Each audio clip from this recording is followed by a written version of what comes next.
Hathaway आपत्रय विनाशाय श्रीकृष्णाय वयं नमः। चिदादित्यं किशोरांगं परेधाम्नि विराजितं स्वरूपं सच्चिदानन्दं निर्विकारं सनातनं वन्दो सतगुरुचरणको करो सुप्रेम प्रणाम। अशुभहरण मंगलकर्ण श्रीदेव चंद्र जी नाम। श्री प्राणनाथ तुम सत्य हो तुम से चलत जहाज। मैं अधीन करनी नहीं वाम ग्रहे की लाज। मंगल कृष्ण प्रणाम है मंगल धर्म प्रकाश।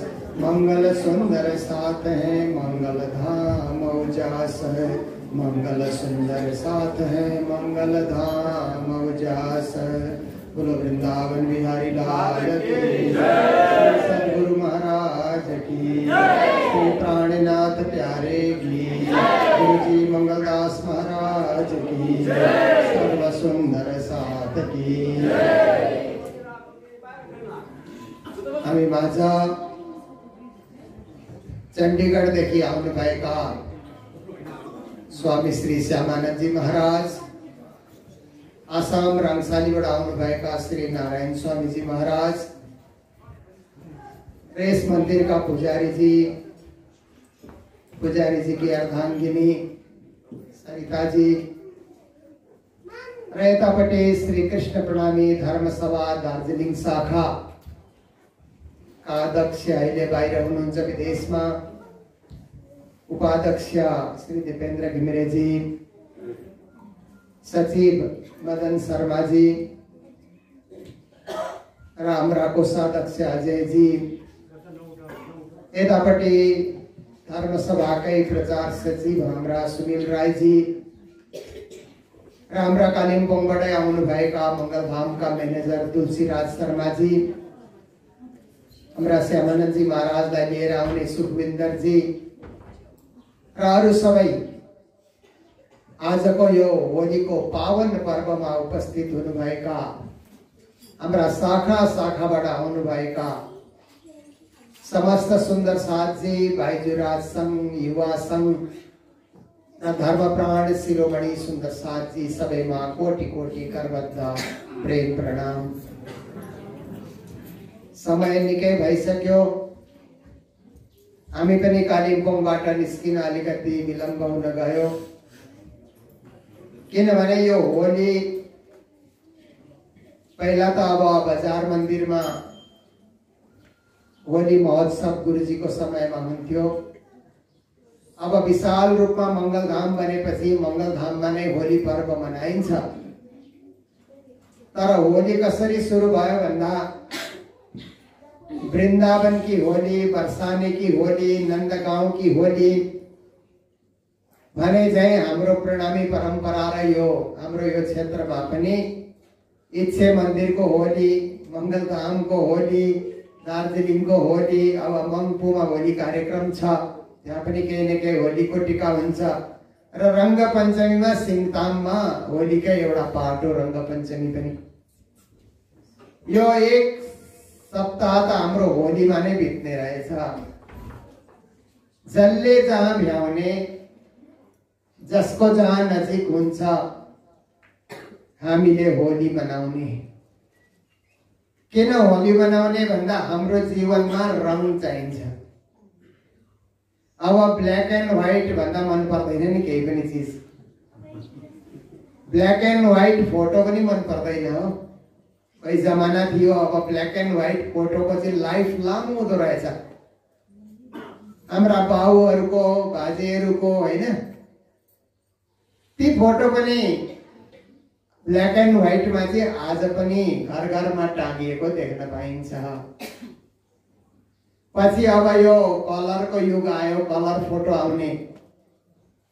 कलर फोटो चाहिँ छिटै उडिहाल्दो रहेछ, घाम भेट्ने बित्तिकै उडिहाल्ने। फेरि अब हेर्नुहोस्, यो अब रंगीन जमाना आएको हुँदा अब ब्ल्याक एन्ड व्हाइट टिभी थियो, कलर आयो, अहिले त स्मार्ट टिभीमा हामी पुगिसक्यौं। रङमा रंगिनु हामीलाई मनपर्छ। कपडा पनि रंगी चंगी। अब साधु सन्तले त लाउनु भएन। अब साधु सन्तले चाहिँ गुरुको अगाडि प्रतिज्ञा गरेको हुन्छ, म यो भगुवा वस्त्रमा मात्रै म बस्छु, अरू वस्त्रमा लगाउँदिन, रङ्गी चङ्गीमा म आसक्त हुन्न भन्ने प्रतिज्ञा हुन्छ। तर सुन्दर साथलाई छुट छ रङ्गी चङ्गी लुगा लगाउने। तपाईहरु लगाउन सक्नुहुन्छ, नाच्न सक्नुहुन्छ, गाउन सक्नुहुन्छ, सेवा गर्न सक्नुहुन्छ, उत्साह उमङ्ग मनाउन सक्नुहुन्छ। जीवनको अर्थ हो बहुरङ्गी। हामीले बहुरङ्गी बन्न सक्नुपर्छ। अलग अलग जीवनको पक्षहरू हुनुपर्छ। एकजनाले मात्र एउटा काम गर्दा त्यो जीवनको बहुपक्ष हामीले प्रस्तुत गर्न नसकेको देखा पर्छ। र जीवनको बहुपक्ष हामीले देखाउन के गर्ने भन्दा पहिलो नम्बर त हामीले सेवा गर्ने, घरको पनि सेवा गर्ने। घरमा अब कोही बिमार भयो, कसैलाई जरुरत छ सेवाको भने घरमा पनि सेवा गर्ने, माता पिताको सेवा गर्ने, आए गए अतिथिको सेवा गर्ने। यो पनि जीवनको हाम्रो एउटा सुन्दर पक्ष हो। र अर्को जीवनको सुन्दर पक्ष भनेको संस्थामा सेवा गर्ने, समाजमा सेवा गर्ने, मन्दिरमा सेवा गर्ने। हेर्नुहोस्, यो दार्जिलिङको मन्दिर धेरै वर्ष अगाडि दान भएको, यो जमिनको भूमि दान भएको धेरै वर्ष पछाडि गुरु महाराज मङ्गलदासजीले 1983 मा आफ्नो पाउ यहाँ राख्नु भएपछि मात्रै मन्दिर बन्यो। हुन त अरू पनि प्रचारक गुरुहरू आउनु भयो, यसलाई फस्ट्याउने कोसिस गर्नुभयो। तर गुरु महाराज मङ्गलदासजीको चरण भनेको चाहिँ जहाँ पनि त्यो चरण पर्छ त्यहाँ मन्दिर बन्ने, आश्रम बन्ने, स्कुल बन्ने, अस्पताल बन्ने। उहाँलाई चाहिँ अब राज्यको एउटा वरदान अथवा राज्यकै एउटा जोस उहाँले लिएर आउनु भएको थियो यो पूर्वोत्तर क्षेत्रमा जागरी गर्न।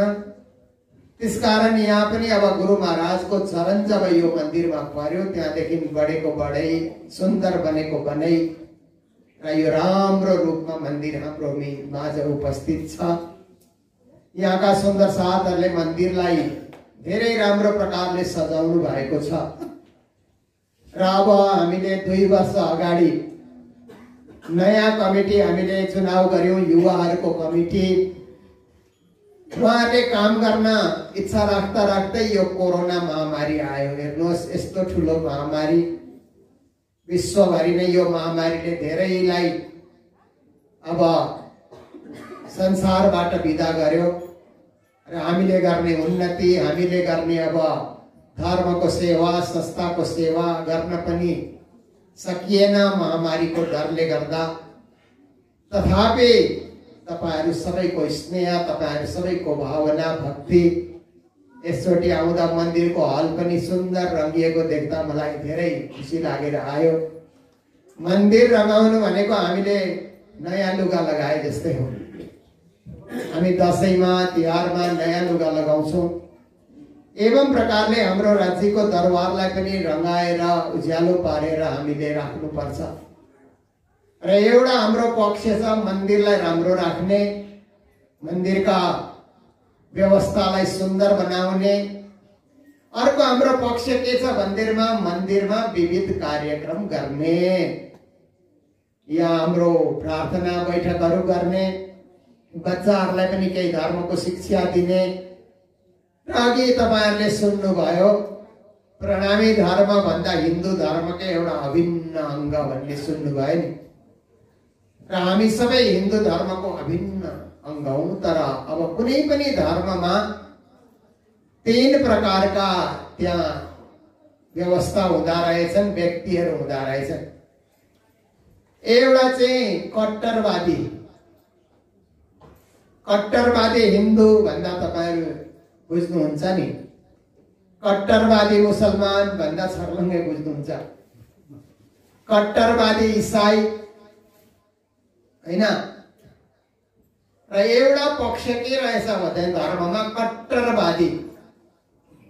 कट्टरवादी चाहिँ अलिक खतरनाक पनि हुन्छ अब समाजको लागि, किनभने उसले अरूलाई गन्दै गन्दैन कट्टरवादीले, अरूलाई केही ठुलो सम्झिँदैन, आफै ठुलो, यो मात्रै हुनुपर्छ, योदेखि परतिर केही छँदै छैन भन्ने सोच हुन्छ। अर्को हुन्छ उदारवादी। उदारवादी सोचमा के हुँदो रहेछ भन्दा, होइन मिलेर बसौँ न, बाँडेर खाउँ, सबैले सह अस्तित्वमा बाँचौँ, यो संसार त परमात्माले सबैको लागि रचिदिनु भएको हो भने आपसमा किन लड्ने, किन झगडा गर्ने, किन तानातान गर्ने, किन द्वेष फैलाउने। हामी उदारवादी बनौँ। वसुदैव कुटुम्बकम, विश्व नै हाम्रो परिवार हो। त्यसकारण विश्व मानवलाई हामीले स्नेहको दृष्टिले हेरौँ, आदरको दृष्टिले हेरौँ भन्ने खालको उदारवादी विचार।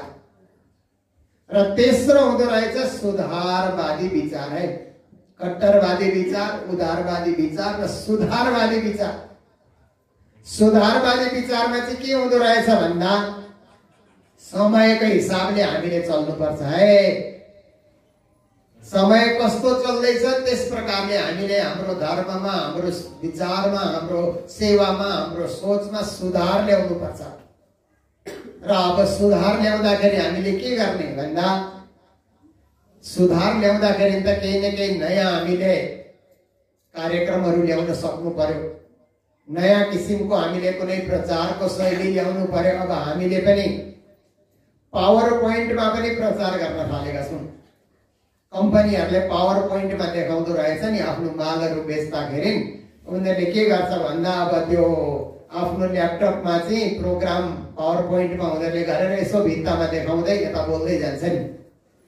त्यस्तो पनि हामीले तयार गरेको छौँ। विराटपट दर्शन र चर्चनीलाई प्रोजेक्टरको साथमा देखाएर परमधाम कस्तो छ देखाएर, त्यहाँका रङ्गमहल, त्यहाँका बाग बगैँचा, शोभा सुन्दरता कस्तो खालको छ, त्यो प्रोजेक्टरबाट देखाएर गर्ने प्रचार शैली पनि हामीले बनाएको छौँ। र मलाई लाग्छ दार्जिलिङमा पनि अब अलिकति कोरोनाले छोड्दैछ जस्तो लाग्दैछ, किनभने अब अलिकति हामी खुल्ला भयौँ नि। मास्क लगाएर हिँड्दा त निसास्य जस्तो नि, अब गर्मीमा त झन् अब पसिना आएको बेलामा, तर हामीलाई बाँच्नु छ। अरू मरिरहेको हामीले देख्दैछौँ। अलिकति हेलचेक्राइ गर्दा त्यसकारण होसको साथमा रहने र अब परमात्माले अब राम्रो समय ल्याउन्, राम्रो समय देऊन् र हामी अब पहिला जस्तै फेरि निर्माणको युगमा, विकासको युगमा, सुधारको युगमा र संरक्षणको युगमा हामीले फेरि प्रवेश गर्नु परेको छ। र यस्तो बेलामा हामीले अलिकति अब हाम्रा रूढिवादी विचारहरू, पुराना विचारमा पनि आजको अलिकति साइन्टिफिक भ्यालुलाई सम्झिँदै अब हेर्नुहोस्, धर्मको पुरा साइन्टिफिक भ्यालु छ है। धर्ममा के भनिन्छ भन्दा, राति कसिगर लाउनु हुँदैन भनेर भनिन्छ नि। त्यसको साइन्टिफिक भ्यालु भनेको के हो भन्दाखेरि, राति कसिगर लाउँदा कहीँ अब पैसाहरू झरेको छ भने, सुनको टुक्राहरू केही पनि किम्ती चिज झरेको छ भने त कसिगरमा बढाएर हामी फ्याँकिदिन्छौँ, डस्टबिनमा हालिदिन्छौँ। र उज्यालोमा मात्रै बढाएर पाप लाग्छ, अँध्यारोमा साँझमा बढाएर भने पाप लाग्छ भन्दा त्यो डर देखाएर एउटा त्यसको साइन्टिफिक भ्यालु चाहिँ के छ भन्दाखेरि, दिउँसो हामीले कसिगर लगायौँ, सफा गऱ्यौँ भने सबै कुरो आँखाले देखिन्छ। सजाउने चिजलाई सजाउँछौँ, बचाउने चिजलाई बचाउँछौँ, फ्याँक्ने चिजलाई हामीले फ्याँकिरहेको हुन्छ। फेरि धर्ममा के भनिन्छ भनेर भन्दा, नुहाएर मात्रै मन्दिर जानुपर्छ भन्ने एउटा भनाइ छ नि, हो कि? नुहाएर जाँदा के भयो भन्दा शरीर स्वस्थ रह्यो नि हाम्रो। पसिना पसिना भएर अब त्यस्तो किसिमको चाहिँ शरीर अशुद्ध भएको हुँदा स्वास्थ्यको दृष्टिकोणले साइन्टिफिक भ्यालु त्यसको के छ भन्दा, नुहाउँदाखेरि हाम्रो स्वास्थ्य राम्रो रहन्छ, हाम्रो शरीरको सफाइ भएर जान्छ भन्ने पनि हामीले बुझ्दछौँ। फेरि यो धर्ममा के भनिदो रहेछ भन्दा, तपाईहरू बुझ्नुहोस् है, विभिन्न यसका साइन्टिफिक भ्यालुहरू हामीले सम्झिँदै हामीले गयौँ भनेदेखि गङ्गाजल पवित्र, जमुना जल पवित्र भनेर भनिन्छ नि। त्यो के हो भन्दाखेरि, त्यो गङ्गा र जमुनामा त पहाडदेखि बग्दै आउँदाखेरि त अनेक प्रकारका दबाईका रुखहरू पनि छुँदै जराहरू पनि छुँदै त्यो पानी आएको हुँदा त्यो हर्बल, त्यो के दबाईको चाहिँ रस चाहिँ त्यो पानीमा आउन जाँदो रहेछ, पवित्र हुँदो रहेछ। यो साइन्टिफिक भ्यालु हो। गङ्गा जमुनाको आफ्नै महत्व छ, तर त्यसको पछाडि साइन्टिफिक भ्यालु पनि छ।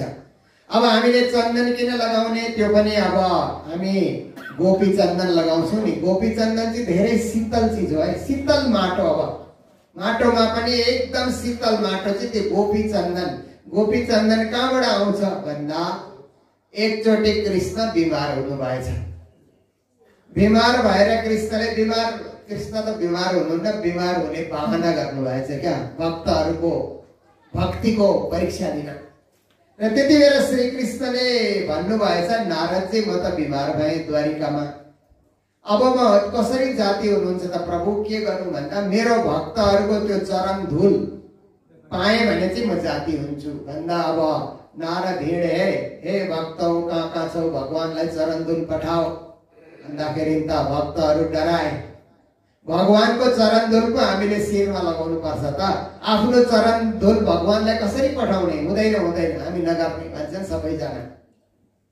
र त्यसो हुँदै हुँदै नारदजी पुरा भारत घुमिसकेर वृन्दावनमा पुग्दा त ब्रजका गोपीहरू एकदम बुढो अवस्थामा उनीहरू पुगिसकेका रहेछन्। नारदले भनेछन् भगवान कृष्ण बिमार हुनुहुन्छ, भक्तको चरण धुल माग्दै हुनुहुन्छ, त्यो पाएपछि जाति हुनुहुन्छ अरे भन्दा त ब्रजका गोपीहरूले भने नारदजी कति चाहिन्छ चरण धुल, हामी ब्रजका गोपीहरू दिन तयार छौँ भन्दा नारदलाई त्यति बेला लागेछ यी गोपीहरू कस्ता रहेछन्, चरण धुल तिमीहरूले पठाउँदा पापको डर लाग्दैन तिमीहरूलाई भनेर नारदले सोध्दा ती गोपीहरूले भनेछन्, हेर नारदजी, हामीले बचपनदेखि कृष्णसँग नै हामीले आफ्नो मन जोड्यौं, हृदय जोड्यौं, प्यार जोड्यौं, प्रीत जोड्यौं, सम्बन्ध जोड्यौं। कृष्णको सिवाय हाम्रो जीवनमा अरू कोही देवी देवताको प्रभावै छैन।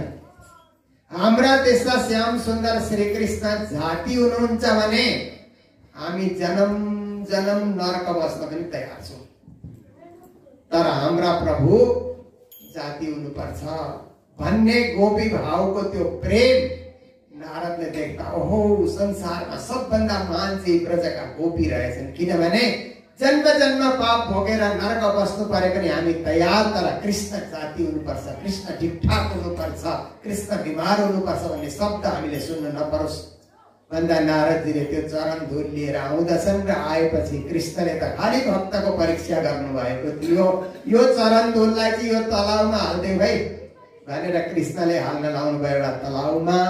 त्यो तलाउको माटोलाई नै गोपी चन्दन भनेर भनिन्छ, जो द्वारिकाबाट आउँछ। र त्यो गोपी चन्दन चाहिँ हामीले निधारमा लगायौं भने के हुन्छ भन्दा दिनभरि शीतलताको अनुभव हुन्छ हामीलाई। गोपी चन्दन नपाउँदा हामीले चन्दनै घसेर पनि हामी लगाउन सक्छौं। चन्दनको जुन एउटा अब आउँछ नि चन्दनको काठ लकडी भनेर भनिन्छ, त्यो घसेर पनि चन्दन निकाले त्यो पनि लगायो भने एकदम शीतलताको अनुभव हुन्छ। साइन्टिफिक भ्यालु के हो भन्दा हामीलाई त दिमाग शीतल हुनु पर्यो नि। दिमाग गरम भएको मान्छेले व्यापार चलाउन सक्छ भन्नुहोस् त? दिमाग गरम भएको मान्छेले घर चलाउन पनि सक्दैन, संस्था चलाउन सक्दैन, समाज चलाउन सक्दैन, राजनीति चलाउन सक्दैन। समाजको कुनै पनि क्षेत्रमा गरम दिमाग भएको मान्छेले व्यवस्थालाई अगाडि लैजान उसले सक्दैन। दिमाग ठन्डा दिमागले हामीले काम गर्नुपर्छ। र प्रणामी दिमाग भनेको चाहिँ के भन्दा एकदमै ठन्डा। किन ठन्डा भन्दा प्रणाम प्रणाम भनेर हामी भेटिन्छौँ नि, त्यो प्रणाम भन्ने शब्दको उच्चारण ठन्डा दिमागबाट मात्रै हुन्छ, किनभने प्रणाम भन्दा शिर निहुराएको हुनु पर्यो उसले, हात जोडेको हुनु पर्यो उसले। यस प्रकारले चाहिँ हामीले ठन्डा दिमागले काम गर्ने। धर्मको शिक्षा नै यही हो। अब धर्मको साइन्टिफिक भ्यालु त धेरै छ, तर मैले अलिकति मात्रै तपाईहरुमा आज राख्न चाहेको हुँ। र यसरी हामीले युग सापेक्ष अर्थ पनि हाम्रा बच्चाहरूलाई बताउने, किनभने आजकलको बच्चाहरूले त यसो किन गर्नु भन्छन्। जस्तो अब अहिले पढालेखा समाजमा जाँदाखेरि नि आमा बाउले नानी प्रणाम गर महाराजजी आउनु भएको छ भन्दा वाइ भन्छन्। केटाहरूले होइन बच्चाहरूले वाइ भन्छ, तर अलिकति संस्कार पाएको नानी हो भनेदेखि वाइ भन्दैनन्, सिधै गरिहाल्छ उसले। र किन प्रणाम गर्ने भन्दा आफूमा विनम्रता ल्याउने, आफूमा एउटा झुकाउको भावना ल्याउने, आफू सधैँभरि म चाहिँ ठुलाहरूलाई आदर गर्ने हुँ, म सानो हुँ भन्ने खालको चाहिँ आफूमा निरअहङ्कारी भावना ल्याउने हो नि यो सब चिज। यस्तो प्रकारले हाम्रो श्री कृष्ण प्रणामी धर्म भनेको एउटा सुधारवादी हो है। हामी कट्टरवादीमा पनि पर्दैनौँ, उदारवादीमा केही अंशमा हामी छौँ, तर हामी सुधारवादी पनि हौँ। र सुधारवादी हुँदै नै हाम्रो के छ भन्दा हाम्रोमा कुनै प्रकारको भेदभाव हामी राख्न चाहदैनौँ। अघि भन्नुभयो जातीय भेदभाव, वर्ग वर्ण भेदभाव, लिङ्ग भेदभाव, भाषा भेदभाव, प्रान्त भेदभाव, विभिन्न प्रकारका भेदभाव छन् नि संसारमा। देश देशको भेदभाव हेर्नुहोस् त, अहिले अब त्यो रुसले युक्रेनमा हमला गर्यो नि, किन भन्दा भेदभाव। उसले चाहिँ भन्यो त रुसको एउटा हिस्सा हुँदा हुँदै यो नाटो भनेर अमेरिकाको त्यो त्यतापट्टि चाहिँ त किन सपोर्ट गर्छस् भनेर त कत्रो ठुलो नरसंहार भइरहेको छ। तपाईहरु हेर्नुहुन्छ, टिभीमा हेर्नुहुन्छ, भेदभाव हो नि। राजनीतिले भेदभाव ल्याउँदछ र राजनीतिमा भेदभाव छ र अरू पनि धेरै प्रकारका समाजमा भेदभाव राखिन्छ, तर धर्मको दृष्टिले एउटै दृष्टिले हेर्ने। र कई जग्गा के हुन्छ भन्दा धर्मको दृष्टिमा पनि भेदभाव रहेछ है। अब हेर्नुहोस्, मुस्लिम समाजमा के हुन्छ भन्दा दिदीबहिनीलाई अब त्यो मस्जिद जान अधिकार छैन। घरैमा खुदालाई भज, मस्जिद जान, अब जो नमाज पढेको बेलामा लाखौं लाख मुस्लिमले नमाज पढेको हुन्छ, तर त्यहाँ दिदीबहिनीको जग्गा छैन नि। तर हाम्रो सुधारवादी विचारधारामा के छ भन्दा हाम्रो त धर्म सभाको साथसाथमा बाइजुराज संघ पनि प्यारलल खडा छ नि हाम्रो। जहाँ पुरुषहरू खडा भएर धर्म संस्थाको सेवा गर्दैछन् भने महिलाहरू पनि बाइजुराज संगठनको रूपमा संगठित भएर काँधमा काँध मिलाएर अब हाम्रो त उत्तिकै फेरि हाम्रो धर्मले त के भन्छ भन्दा सखी भाव प्रकट नगरिकन परमधाम जान हामी परमधामको दरवाजै खुल्दैन। त्यो परमधामको दरवाजा खोल्नको लागि सखी भाव चाहियो है। भावना सखीको जस्तो विनम्र भाव, झुकेको भाव, सेवाको भाव। हेर्नुहोस् त, अब सखी भावमा के हुन्छ भन्दाखेरि अब हामी यहाँ बसेर प्रवचन सुन्दैछौँ, तर कतिजना दिदीबहिनीहरू किचनमा खटिरहनु भएको छ नि, उहाँहरूले प्रवचन सुन्न पनि पाउनुहुन्न होला, होलीको रङमा रङ्गिन पनि, तर एउटा भावनाले त्यहाँ लग्यो नि। घरको आमालाई हेर्नुहोस् त, तपाईहरुले अब घरमा पाहुना आयो भने गफसफ गरेर अरूले दाजुभाइहरूले बिताइरहेको हुन्छ, आमा त चुलामै हुन्छ नि पकाइरहेको, सबले खाउन् भनेर। फेरि आमाको जग्गा चाहिँ कस्तो हुँदो रहेछ भन्दा पकाएर सबैलाई बाँड्यो, बाँडिसकेपछि के भयो भन्दा आफ्नो लागि भाँडामा बाँच्यो भने खाने, बाँचेन भने सन्तोष गर्ने। हेर्नुहोस् त, आमाले कहिले पनि मेरो लागि खाना बाँचेन हो अब फेरि पकाउनु पर्यो भनेर अर्कोचोटि भान लगाएको तपाईहरुले कहीँ देख्नु भएको छैन नि। जो बाँचे त्यही खाएर सन्तोष गर्ने। हेर्नुहोस्, यो सेवा भावनाको पराकाष्ठा हो। र यस्तो प्रकारले चाहिँ सेवा भावनामा हामीले अब झुकेको यो के हो भन्दा सखी भाव रहेछ नि। त्यो सखी भाव चाहिँ पुरुषहरूमा पनि आउनु पर्यो परमधाम जानको लागि। कसरी भन्दा अब पुरुषहरूले पनि अब स्त्रीहरूले जस्तो कपडा लगाएर सखी भाव आउँदैन, तर सेवा भाव हामीले लियौं भने, सेवा भाव हामीले मनमा लियौं भने सखी भाव आफै हामीमा प्रकट भएर जान्छ। र सेवा पूजा हामीले सिक्यौं भने, सेवा पूजा सिक्ने बित्तिकै हामीमा सखी भाव आफै जागेर आउँछ। र राज्य हाम्रा प्राणाधार, प्राणनाथ, प्राणेश्वर, प्राणप्रियतम, हामी उहाँको अङ्गना, हामी उहाँको आत्मा, हामी उहाँको किरण जस्तो हो भन्ने हामीमा त्यस्तो विवेक जागेर आउँछ। र लामो प्रवचन अब 1 घण्टा पनि म लैजान सक्छु, तर म आफै यो पक्षमा छुइनँ, किनभने अब धेरै समय पनि हुँदै आइसकेको छ। प्रवचन गर्न फेरि पनि आउन सकिन्छ।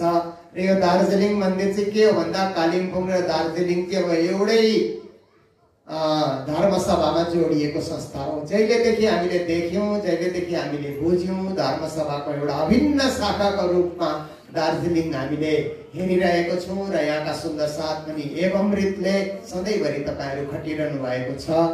र यहाँ अब होलीको दोस्रो दिन यहाँ वार्षिक मेला मनाउने तपाईहरुको हार्दिक इच्छालाई हामीले पनि मान्यता दिएर हामी आइरहेको छौं।